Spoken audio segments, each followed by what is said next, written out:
두려움 없는 조직, 심리적인 안정감은 어떻게 조직의 학습, 혁신, 성장을 일으키는가? 침묵은 어떻게 조직의 성과를 깔아먹는가? 세계 최고의 하버드 경영대학원이 25년의 연구 끝에 밝혀낸 최강의 리더십 프로그램. 저자는 에이미 에드먼슨 하버드 경영대학원 정신교수이자 세계가 인정하는 최고의 리더십 구루, 2017년 경영학도의 노벨상이라고 불리는 싱커스 50 최고의 학자상을 수상했고, 동명의 재단이 꼽은 세계에서 가장 영향력이 있는 사상가에 2011년부터 지금까지 이름을 올리고 있다. 1996년 하버드에서 리더십과 팀 조성, 의사결정과 조직 학습 분야를 가르치고 있으며 25년 동안 심리적인 안정감을 연구해서 전 세계 경영학계에 큰 주목을 받았다. 그가 밝힌 심리적인 안정감은 모호하고 불확실한 오늘날의 기업 경영 환경에서 조직의 생산성을 제대로 끌어올리는 가장 효과적인 비법으로 평가받으며 2018년 경영 분야 최고의 석학에게 수여하는 상을 또 등등 상을 휩쓸었다. 이 저자의 소개를 봤을 때 대단한 학자이구나 하는 생각이 들어지네요. 자, 이분이 쓴 두려움이 없는 조직이라 Fearless Organization 했는데요. 두려움이 없는, 그래서 첫 번째 1장에서는 지금 당신의 조직은 안전한가 해서 조직이 침묵에 굴려서 조직을 구출해라, 두려움 속에서는 안 된다라고 했군요. 인간관계가 안전하다 라고 믿게 만들어라. 솔직하지 못한 조직이 관심병사를 만든다. 그래서 허심탄회하게 심리적인 안정감을 갖는 조직이 되어야 한다. 두려움이 성장 동력이 될 수 없는 이유는 뭘까? 두려우면 그래서 파블로프의 개로 홍수 때 개가 참 구사일생 겨우 코만 드러내고 살았던 이 개들이 학습 능력이 저조했다. 이렇게 일장에 요약 정리가 되고 있고,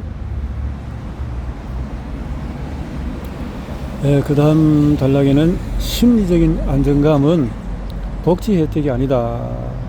최고의 경영자로서 가장 큰 두려움은 직원들이 내게 진실을 말하지 않는 것이다. 신뢰가 안 되면은 그렇게 되겠죠. 회사의 리더는 자신의 약한 모습과 실수를 있는 그대로 드러내야 합니다. 그래야 다른 직원들도 실수를 솔직하게 보고할 수 있으니까요. 리더로서 자신이 모든 정답을 갖고 있다고 생각한다면 그 생각을 당장 집어치워야 합니다. 리더의 생각도 얼마든지 오답이 있을 수 있다는 것을 왜 의심하지 않죠? 그랬네요. 조직의 침묵이 만연할 수밖에 없는 이유는 뭘까? 누구나 한 번쯤 일을 하면서 정말 궁금했지만은 선뜻 물어보지 못한 적이 있을 것이다. 또 자기 생각을 밝히고 싶었지만은 이걸 꾹 담은 경험도 직장인에게는 흔한 경우다. 역시나 다수의 연구 결과는 이러한 유형의 침묵이 직장에서 아주 빈번하다고 밝혀왔다. 언제 어떤 이유로 침묵을 선택하는지 실제 근로자를 인터뷰에서 분석한 내용을 보면은 사람들은 종종 회사나 고객 또는 자신에게 아주 중요한 지점이라는 것을 알면서도 제대로 된 목소리를 내기보다는 그저 침묵해 버리는 편을 택했다. 그런데 이러한 결과는 아주 중요한 내용을 내포하고 있다. 침묵은 그 누구에게도 도움이 되지 않는다는 사실이다. 팀 전체로 보면 놓쳐서는 안 될 부분을 놓친 셈이고, 문제 제기를 포기한 당사자에게는 괜한 후회만 남길 거리다. 주변 동료자들은 당사자가 불만을 가졌다는 사실조차 모른 채 개선의 기회는 사라져버린다. 그리고 이때 때때로 비극적인 결과로 이어지기도 한다. 자기 생각을 입 밖으로 꺼내기만 했다면 조직의 일정 부분 기여하면서도 얼마든지 피할 수 있었는데도 말이다. 네요. 침묵이 조직이나 자신에게 손해다라는 이야기네요. 직장에서 의견을 제시할 때 작동되는 암묵적인 규칙은 문제를 제기하거나 침묵을 지킬 때 작동되는 암묵적인 규칙은 상사가 관여한 업무에 대해서는 비판하지 마라 했네요. 확실한 증거가 없으면 말하지 마라 했고요. 상사가 함께 있을 때는 문제를 제기하지 마라. 상사의 체면이 깎이지 않도록 다 같이 있는 자리에서는 부정적인 언급을 피하라. 문제 제기는 해고로 이어질 수가 있다. 그래서 암묵적인 이런 규칙이다. 이건 지혜를 말하는 거래요. 상사 본인에게 소유권이 있다고 생각하는 업무에 대해 문제를 제기하는 것은 본질적으로 위험하다. 이거는 참 지혜로운 문제를 말하는 것 같습니다. 침묵을 선택할 수밖에 없는 이유는 혜택을 보는 쪽은 조직이나 고객 혹은 침묵했을 때 자신만 이익 본다. 혜택을 보는 시점은 시간이 지난 후에 즉시 혹은 보장의 확실성이 낮거나 높다. 이런 것들 때문에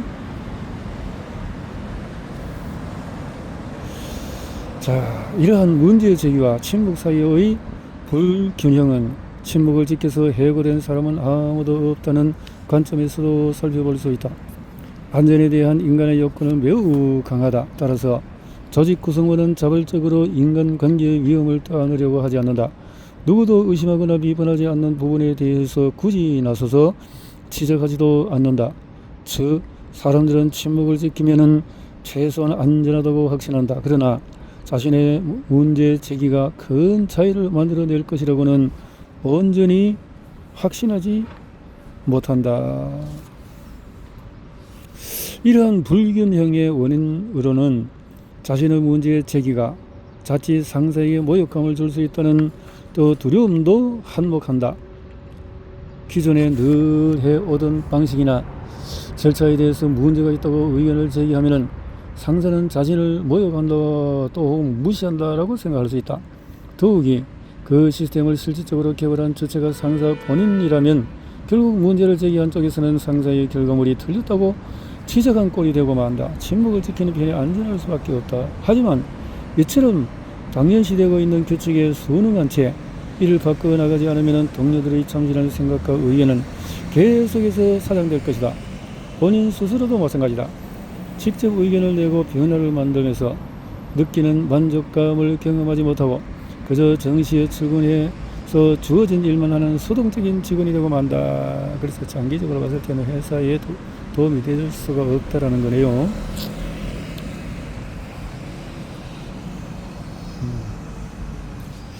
심리적인 안정도와 직원 몰입도는 비례한다.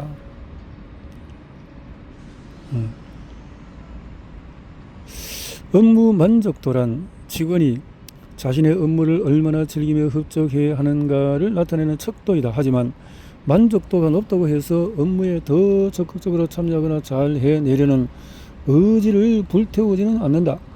자발적인 노력의 정도를 가늠하기 위해서는 직원이 자신의 업무나 조직에 얼마나 열정적으로 임했는지를 나타내는 지표인 직원 몰입도를 참고해야 한다. 다행히 오늘날 다수의 경영자가 회사의 실적이 직원 몰입도에 비례해서 향상된다는 사실을 인지하기 시작했다. 직원 몰입도에 관해서 최근의 연구는 주로 심리적인 안정감에 집중되어 있었다. 예를 들어서 미국 중서부 지역의 한 보험회사에서 실시한 설문조사 결과를 보면 심리적으로 안정된 근무 환경일수록 직원 몰입도가 높은 것으로 나타났다는 거죠. 좋은 리더는 갈등을 추진력으로 삼는다. 갈등을 추진력으로 삼는다. 같은 회사에 소속되어 있지만 세계 각지로 흩어져 근무하는 소위 가상의 팀은 오늘날 점점 더 일반화되고 있는 팀의 형태이다. 이들은 오직 전자매체로만 소통하면서 수많은 어려움에 직면한다. 직원 간에서 국적과 문화가 다른 데서 오는 문제, 시차 문제, 보직 변경으로 인한 곤란 등이다. 그런데 이러한 문제를 극복하는 데 심리적인 안정감이 열쇠가 된다는 연구 결과가 나왔다. 안정감이 지금까지 소개한 연구 결과는 심리적인 안정감이 전 세계 여러 조직에 다양한 혜택을 제공한다는 점을 확실히 보여준다. 심리적인 안정감은 비단 학계뿐만 아니라 각종 산업의 실제 현장에서도 상당히 주목받고 있는 주제다.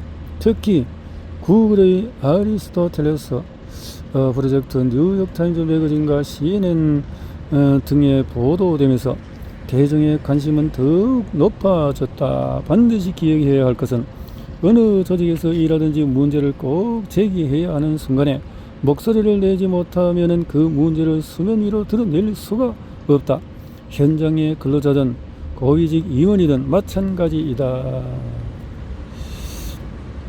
이런 것을 드러내야 또 팀 조직의 발전을 만들어 갈 것이다. 케이스 어떤 사례가 있네요. 침묵이 초래한 비극, 테네리베 공항의 참사. 이런 큰 문제. 1977년 3월 27일 초대형 제트 여객기 보잉 747 2대가 스페인 카나리아 제도 테네리페 섬의 한 공항에서 충돌했다. 두 여객기는 충돌과 동시에 곧장 불길에 휩싸였고, 이 사고로 승무원을 포함해서 총 583명의 탑승객이 사망하고 61명의 부상자가 발생했다. 일명 테네리페 공항 참사라고도 불리는 이 사고는 역사상 최악의 민간 항공기 사고로 기록이 되며 오랜 시간 사고의 원인을 밝히는 조사가 이어졌다. 이 과정에서 참사를 촉발하게 된 조종사 조직 특유의 문화도 함께 연구가 이루어졌는데, 당시의 조사와 연구 결과는 항공기 운항과 조종사 훈련 과정에 상당한 변화를 불러일으켰으며, 오늘날 우리가 매우 중요하게 여기는 심리적인 안전지표를 생성하는 데 초석이 되었다. 자, 그렇다면 사고 당일로 돌아가 보자. 1977년 3월 어느 늦은 오후 테네리페 섬 로스 로데오 공항에서는 어떤 일이 벌어진 걸까? 그날 활주로에는 짙은 안개가 깔려 있었다. 규모가 작은 활주로의 특성상 두 여객의 조종사들은 상대의 기체를 알아보기가 매우 어려웠을 것이다. 더욱이 그날 아침에는 인근 라스 팔마스 공항에서 폭탄이 터지는 사고가 발생했다. 그 바람에 평소보다도 많은 비행기가 테네리페 섬으로 비상 착륙을 시도했다. 예정된 도착 시간을 엄수해야 하는 조종사들의 긴장감은 자연히 그걸 향해 치닫고 있었다. 그 점에 간제탑 직원들은 무엇을 하고 있었을까? 평소와 같이 스포츠 게임을 관람하며 활주로 상황에 집중하지 않았을 수도 있다. 물론 바람직한 처사는 아니지만 당시에는 이런 일이 꽤 비일비재했다. 비행기 조종석에서 어떤 대화가 오갔을까? 조종사들은 구체적으로 어떤 말을 했고 어떤 말을 하지 않았으며 그 이유는 무엇이었을까? 이 내막을 살펴보면 심리적인 안정감이 조직에 얼마나 중요한지를 절실히 깨닫게 될 것이다.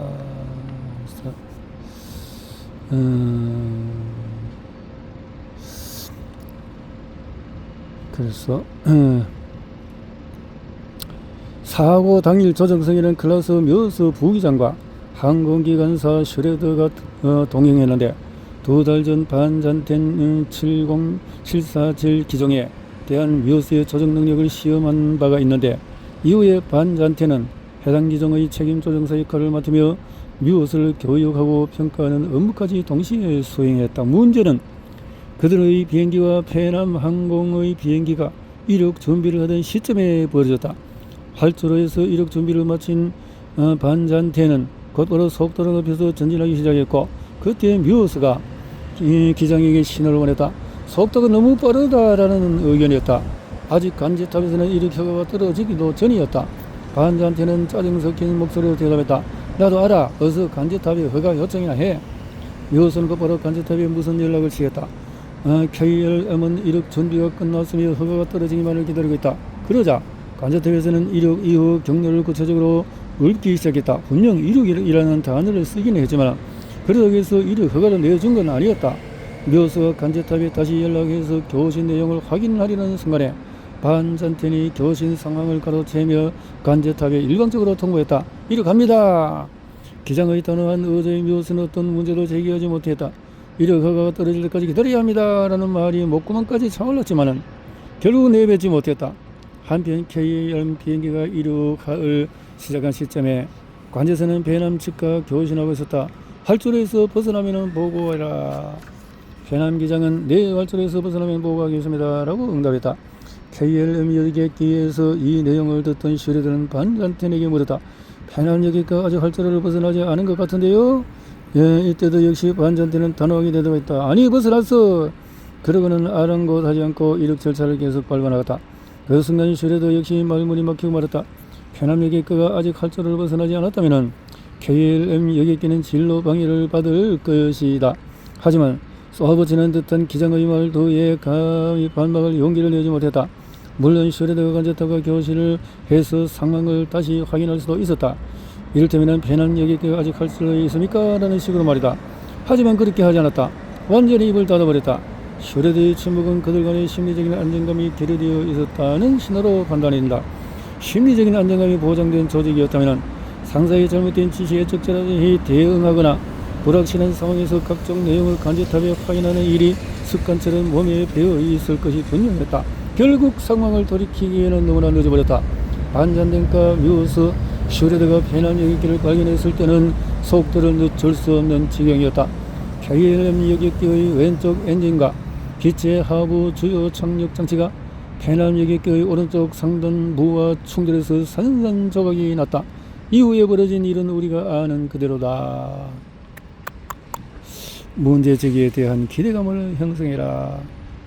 테네리페 공항 참사는 목숨이 위태로운 절체절명의 상황에서조차 수직적인 위기 질서가 조직을 어떻게 갉아먹는지를 단적으로 보여준다. 결국 부기장과 항공기관사는 기장의 건의에 대항하지 못한 채로 목숨을 잃었다. 그들뿐만 아니라 583명의 안타까운 목숨도 조직의 불협화음에 의해서 희생당했다. 이처럼 문제의 제기가 당연해 보이는 상황에서도 우리는 문제의 제기의 혜택과 그로 인한 손실을 머릿속에서 저울질을 한다. 자, 이점에서 우리는 용기라는 말에 다시 한번 생각해 볼 필요가 있다. 용기. 그렇네요. 잊혀놓고 제대로 된 소통이 안 되어버리니까 큰 사고가 생겼군요.